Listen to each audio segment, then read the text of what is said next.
El antagonismo de Carrera y San Martín visto por Iriarte, de Alberto Allende Iriarte. Personalidad de Carrera. Si aún hoy nuestro país continúa dividido en rosistas y antirrosistas, la República de Chile también hoy se encuentra dividida entre partidarios de O'Higgins y de Carrera. Los primeros valoran las virtudes del Libertador y no tienen animosidad contra nuestro pueblo. Los segundos son antiargentinos y enemigos acérrimos de San Martín.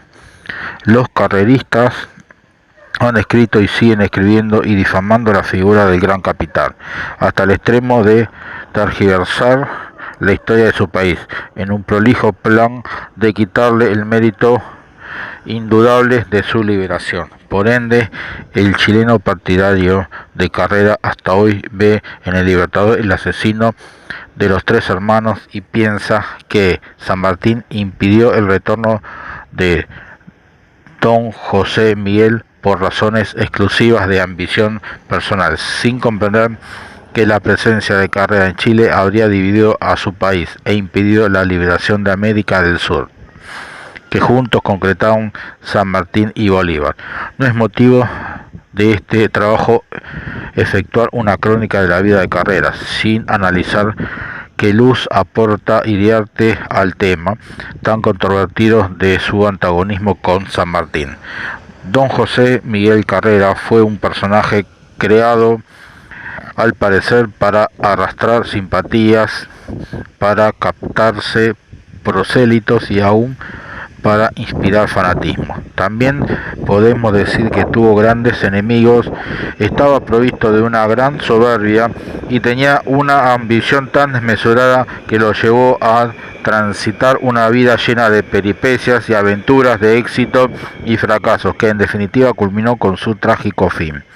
Le cupo la gloria de haber sido de los primeros en lanzar el grito de patria y libertad de su país. También le cabe el esclarecido honor de ser el primero en encaminar la revolución chilena hacia el gran fin de la independencia. Asimismo fue el chileno que dio el primer sablazo sobre la colonia española y que a los antiguos súbditos los convirtió en ciudadanos.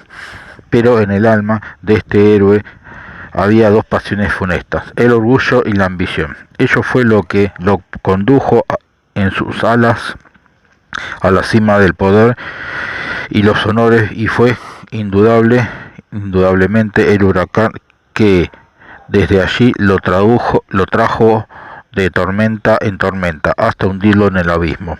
Aquel guerrero ilustre cuya mano fue la primera en armarse contra la metrópoli y llegó a hacerse de la suerte de su patria una cuestión de amor propio. La voz de su egoísmo sofocó en él la de su amor a su país. Desapareció el héroe con su abnegación y su grandeza, y apareció el hombre con su rencor y su pequeñez. Rancagua fue tumba y cuna para Carrera, tumba como héroe y cuna como hombre desgraciado. También fue una derrota para el pueblo chileno, que presenta un interrogante sombrío que la historia aún no ha develado. Lo concreto es que Carrera y O'Higgins se culpaban mutuamente de ser responsables de la misma. Los dos grandes caudillos chilenos, que luego de muchas desavenencias llegaron juntos a esta batalla, a partir de su derrota tendrían una obsesiva rivalidad que haría peligrar la independencia de América, como hemos expuesto precedentemente. A Carrera le faltó en el destierro la resignación que engrandece la desgracia e ilustra las pasadas glorias. Sus pasiones no le dejaron conocer la quietud. Jamás perdió la pretensión de dominar en su país y de derrocar a su rival a toda costa. Su causa se hizo desde todo punto odiosa. El soldado se había hecho montonero, el patriota se proponía convertirse en un invasor pirata. Solo la muerte pudo ponerle en reposo y cortar las alas de su ambición. Carrera y O'Higgins en Mendoza. Luego de la derrota de Rancagua, Carrera cruzó los Andes con destino a Mendoza, acompañado de los restos de su ejército vencido, y comenzó a complicar al gobernador San Martín con reiterados incidentes por todos conocidos, y que Otero describe así: pero si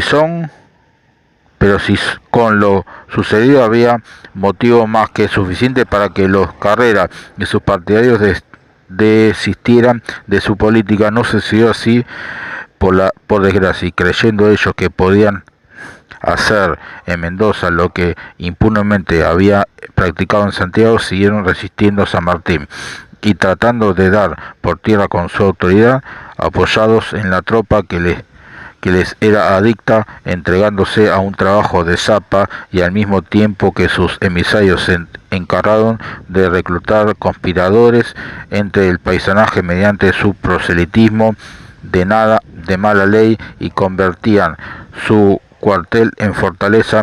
Todo esto llevó a San Martín el 30 de octubre de 1814 al amanecer a rodear el cuartel de la Caridad, emplazando sus piezas de artillería y sin más íntimo la rendición del general chileno y de los miembros del triunvirato exiliados con dejándolos los prisioneros en el cuartel hasta que fueron trasladados a San Luis y de allí a Buenos Aires, donde el caudillo chileno se embarcó para los Estados Unidos. Iriarte nos explica cómo se llega a esta situación. El gobierno de Buenos Aires meditaba la reocupación de Chile, y el general San Martín, a la sazón gobernador de Mendoza, era el jefe designado para afrontar tan alta empresa.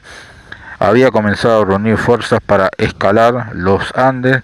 Esta operación no podía practicarla acompañado de los dos caudillos chilenos, porque era llevar a través de la cordillera la guerra civil al territorio de Chile, cuanto más necesaria de la unión para lidiar contra las huestes mucho más numerosas y compactas de los españoles. Era pues urgentísimo eliminar a uno de los dos personajes. El hecho es que el general San Martín, con su buen tacto y exquisita previsión, alcanzó a comprender muy luego y penetró con su vista de águila que Carrera, espíritu apasionado, con su carácter altivo, con su ambición del mando supremo, no se allanaría a hacer un papel secundario, y mucho menos a que un jefe extranjero como su soldado fuese árbitro por la victoria del sueldo sagrado de la patria y diese la ley a sus hijos. En el espíritu independiente de Carrera predominaba la aversión a la injerencia del extranjero en la gestión de la causa pública. Era exaltado, y la exasperación por las desgracias que lo acosaba daba creces a su carácter irritable. Jamás habría él admitido con su aquiescencia se enarbolase otra bandera que la nacional en la cruzada libertadora, cuya dirección tampoco a nadie habría cedido. En su calidad de primer magistrado, entonces el general San Martín se decidió, y debió en efecto decidirse por O'Higgins, porque mal que le pese a la imparcialidad y a la justicia, hay una ley suprema que se sobrepone a todas las leyes y las pone en receso: la salud del pueblo. Después de todo, el general San Martín no era chileno, y para desempeñar la alta y difícil y peligrosa misión de que estaba encargado, era forzoso e impredecible separar todos los obstáculos que pudieran malograrlo. Carrera, para el general San Martín, era un gran escollo.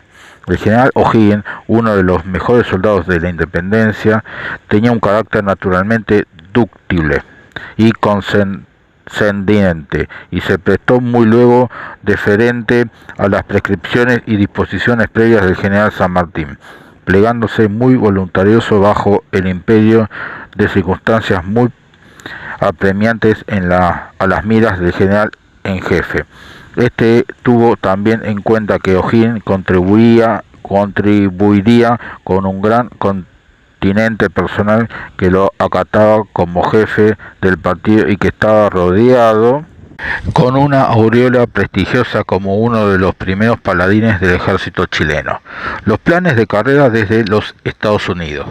Carrera en Estados Unidos, y gracias a las influencias de su amigo Poisson, es diplomático en Chile, y del Comodoro Porter, a quien conocida en su patria, Durante su predominio entre 1812 y 1814 logró que la empresa Dorsey y Dier se comprometiera a equiparle 2 buques armados en guerra, adelantando los capitales, pero con la condición que fueran mandados por los oficiales de la compañía, hasta que el gobierno de Chile restaurado le reintegrara el monto de la manutención y salarios del viaje, y con creces el valor de las embarcaciones. Asimismo consiguió que luego se incorporasen 3 buques más que, equipados con los mismos armadores, debían reunirse luego a los 2 primeros. El día 3 de diciembre de 1816, desde Baltimore se embarcó con José Miguel en la corbeta Clifton, llegando a Buenos Aires el 9 de febrero de 1817. Su plan de levantar en Buenos Aires a los emigrados chilenos y con ellos doblar el Cabo de Hornos para revolucionar Chile se vio frustrado por la victoria de Chacabuco obtenida por San Martín. Al respecto nos dice Mitre: el destino de Carrera estaba roto para siempre. Sus servicios eran inconciliables con los propósitos de la política argentina-chilena y tenían necesariamente que ser eliminado como un obstáculo o sacrificándolo en holocausto de los intereses solidarios de ambos países. Debió comprenderlo así al ver a su tierra gobernada por el partido que le era adverso y bajo la influencia poderosa del general que lo había desarmado y perseguido en Mendoza después de su caída. Pueyrredón inició las tratativas con el capitán de la corbeta Clifton para incorporar su barco a nuestro país, y como los armadores tenían relación con el gobierno argentino y Carrera no podía saldar su compromiso, estas prosperaron. Por entonces arribaba a Buenos Aires el bergantín Sauvage, cuyo capitán se entendió con Carrera para evadirse del puerto de Buenos Aires y dar la vela con destino a Chile. Denunciada esta tentativa, este fue aprisionado con el conspirador el 19 de marzo de 1817 en el cuartel de Granaderos. Iriarte nos relata su impresión sobre la visita del libertador prisionero.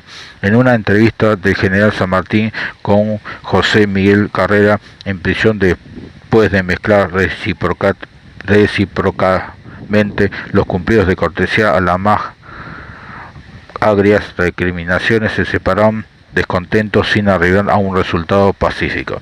Inmediatamente después de esa conferencia, doña Xaviera Carrera, hermana de los proscriptos, recibió pasaporte para los 3 hermanos. Esta reunión es completada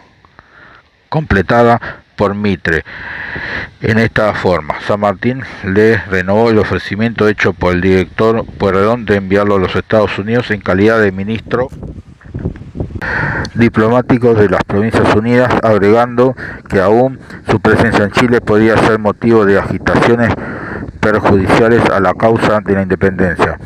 Por su parte no veía inconveniente en ello, por cuanto así O'Higgins con él estaban resueltos a reprimir con mano firme toda tentativa contra el orden allí establecido.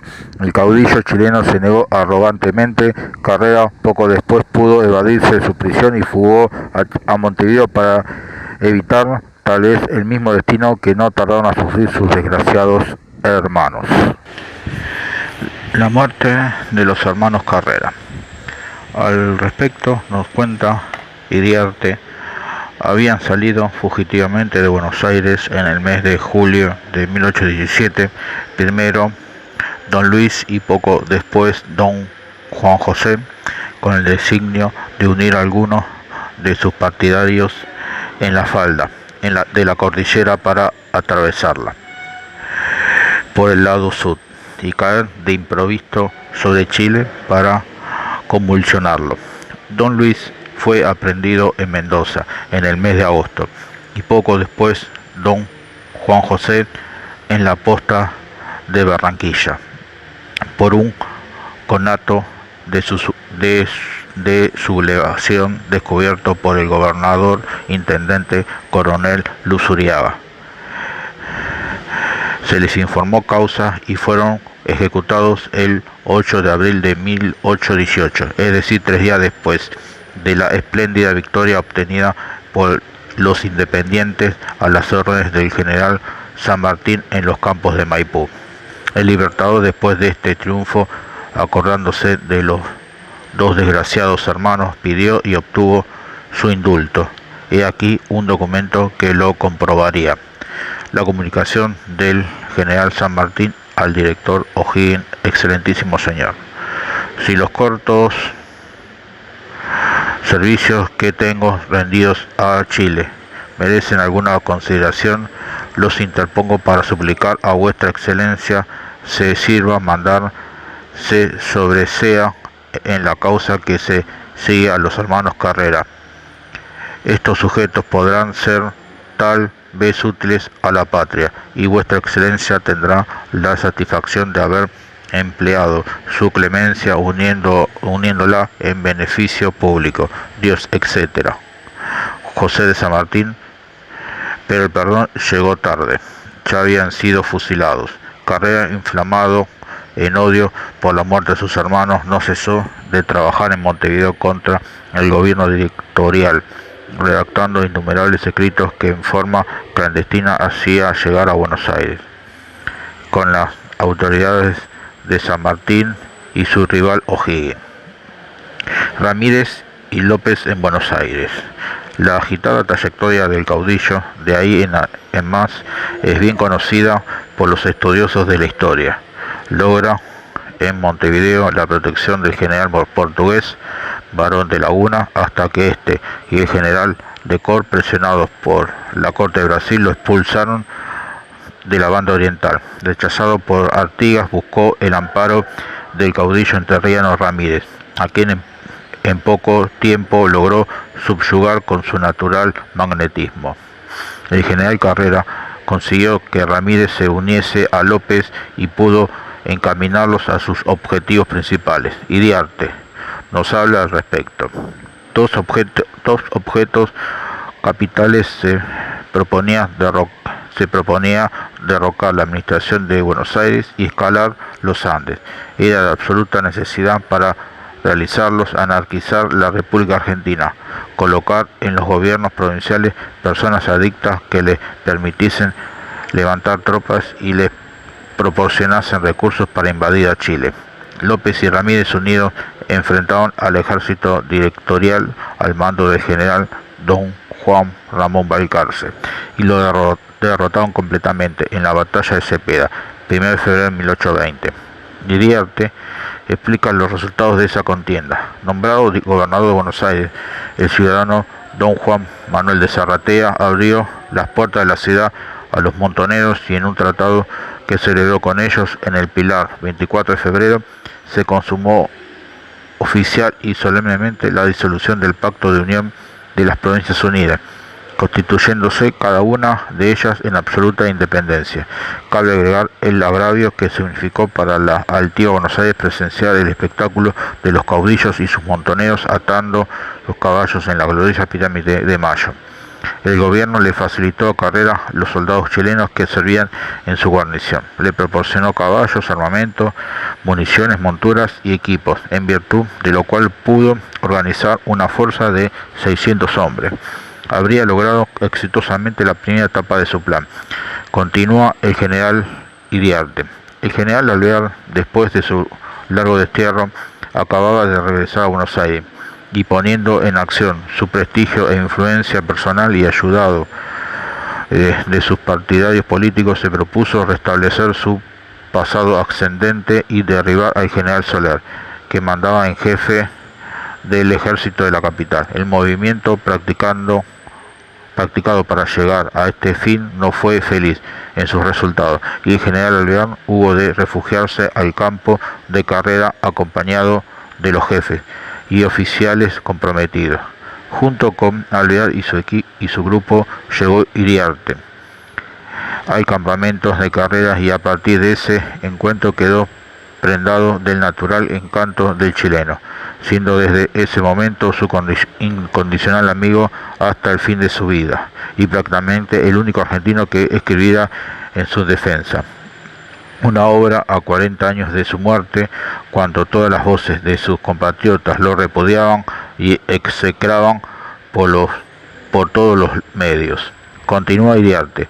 Más tarde, en efecto, Carrera y López invadieron otra vez Buenos Aires, con una fuerza de 1000 hombres chilenos y santafesinos, y el general Alvear, con los jefes y oficiales proscriptos y las milicias que consiguió tomarse en las armas. Estas fuerzas derrotaron el 28 de junio completamente al general Soler en la Cañada de la Cruz. Más tarde, el 2 de agosto, el coronel Dorrego, gobernador interino de Buenos Aires, en las inmediaciones de San Nicolás, derrotó a los invasores, tomando prisioneros a los soldados chilenos y a casi todos los oficiales proscriptos partidarios de Alvear. Dorrego persiguió a los dispersos y consiguió luego otro triunfo en el arroyo de Pavón. Alvear se embarcó para Montevideo. Más tarde, el gobernador Rodríguez hizo la paz con López bajo la mediación del canónigo doctor José Saturnino de Allende. Su hábil diplomacia tuvo pleno éxito ante los gobernadores. Su consecuencia fue el Tratado de Venegas, firmado el 24 de noviembre de 1820, que reafirmaba los principios federales para organizar la nación. López recibió como compensación considerable cantidad de ganado vacuno, caballar y mular, por medio del negociador intermediario, por entonces capitán de milicia, don Juan Manuel de Rosas. La alianza de Carrera con los indios. Por su parte, López se comprometió a expulsar al soldado general José Miguel Carrera, quien se refugió junto a los caciques fronterizos, última alternativa que le quedaba, según Iriarte, quien al respecto expresa: pero ya hemos dicho, no tenía opción, ni le quedaba otro recurso para salvarse con sus desgraciados y fieles compañeros. El destino de aquel hombre singular y extraordinario fue vivir constantemente desde que se alejó del suelo natal entre la esperanza y el temor, la gloria y el patíbulo. Los indios, al ponerse en contacto con él, lo recibieron en triunfo.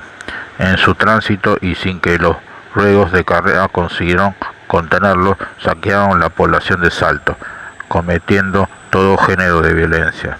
Robaron las mujeres y despojaron la iglesia con sus más ricos ornamentos. Este hecho fue en definitiva el fin de Carrera ante la opinión pública argentina. Nunca fue olvidado y para nosotros es injustificable, ya que si no podía impedirlo, debía abandonar a sus salvajes aliados. No obstante, los acompañó y convivió con ellos. Aprendió a hablar su idioma y los indios no cesaban de admirarlo y no les daba otro nombre que Pichirrey o Reyesito. Partió de las tolderías y con el designio de atravesar los Andes se despidió de los salvajes y se puso en marcha acompañado de 140 soldados y 40 indios voluntarios. El fin del general Carrera. Recibió una comunicación de Ramírez que lo invitaba a marchar nuevamente contra Buenos Aires. En su trayecto reclutó gente en Córdoba y se le plegó el coronel don Felipe Álvarez con 800 hombres. Ramírez, luego de obtener en las cercanías de San Lorenzo una victoria contra el ejército de Buenos Aires, el 24 de mayo de 1821 fue sorprendido por el ejército de Santa Fe y resultó completamente derrotado. Con los restos de sus fuerzas se dirigió a Córdoba, donde se le incorporó Carrera con sus hombres. Una vez reunidos, atacaron a Bustos, quien los derrotó en Cruz Alta. Luego de estas derrotas, Ramírez se encaminó a Santiago del Estero, donde fue alcanzado por López y las fuerzas de Córdoba, quienes lo aniquilaron y pusieron fin a su vida. Carrera se dirigió a San Luis y ocupó su capital, venciendo a las fuerzas de Mendoza, cerca de la villa de Río Cuarto. Más tarde se dirigió a San Juan, donde se encontró nuevamente con el ejército mendocino, comandado por el coronel Albino Gutiérrez, quien lo venció completamente en la batalla de Punta del Médano. Carrera, Álvarez y Benavente lograron huir, pero fueron traicionados por sus propios hombres y finalmente puestos en prisión en la cárcel pública. Un consejo de guerra lo condenó a muerte pasado por las armas, en el perentorio término de 16 horas. firmar la sentencia Godoy Cruz. Al respecto señala Iriarte. Cuando llegó al lugar del suplicio, el mismo en que 3 años antes fueron ejecutados sus dos hermanos, se sentó en el banquillo con un talante tranquilo, lleno de dignidad pero sin afectación. En ese momento, al oír pronunciar su nombre en voz alta, con el tono de la compasión, miró hacia el lado de donde salía, y viendo unas señoras en el balcón, llevó la mano a la gorra y saludó con cortesía. Volvió a sentarse con gran calma en el banquillo y puso la mano derecha sobre su pecho. En ese instante se oyó la voz de fuego y don José cayó exámine envuelto en su sangre. Había expirado. Dos balas le fracturaron la frente y otras 2 a través de la mano traspasaron su corazón. El coronel Álvarez murió también a su lado como un valiente. El coronel Benavente fue indultado. Don José Miguel murió el 4 de septiembre, aniversario del principio de su vida pública en Chile, 1811.